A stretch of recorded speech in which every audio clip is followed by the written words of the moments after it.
So I'll actually tell you a story about kind of how things started. So I mean, obviously, I'm guessing if you're joining, this webinar, you probably know a little bit about my background and the things that I did. But when I first decided to start doing the Harbour Club, I did the very first ever Harbour Club in 2009, and then did another one relatively shortly afterwards. And for that one relatively shortly afterwards, I remember we had a delegate who applied to become a member. Back then it was an application process, and if you were approved, then you kind of became a member.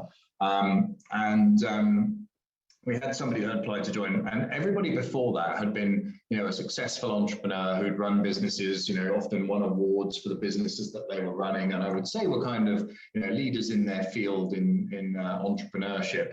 And this person that applied had a job. They worked for a pharmaceutical company, and they were doing IT sort of change management stuff. And prior to that, they were in the army. And I was looking at this kind of application and thinking, like, I wonder if an employee can actually go and do this. I wonder if they're going to be able to empathise, build rapport with the target audience. And I was really close to saying no, because I thought it would, I couldn't, I was a little bit bigoted, I guess, in terms of my own background and trying to suppose that that was in some way superior to other people's backgrounds. This is going back a few years. And I think I was taking a bit of a bigoted view of the whole thing, if I'm being honest. And anyway, in the end, I had a chat with him. He's a lovely chap. And so we agreed that he would take part.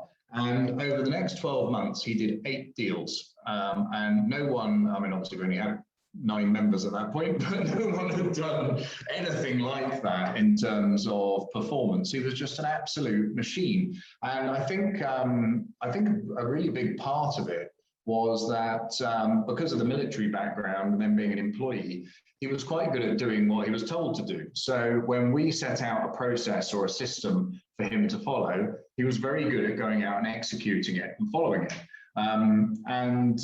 Whereas entrepreneurs always like to hone and adapt things that they're told, they don't necessarily take things at face value. They like to try and improve upon them. It's often why, franchising is quite a good transition from employment, but not necessarily a good transition for an entrepreneur, because entrepreneurs can't follow the franchise rule book, whereas employees can quite well.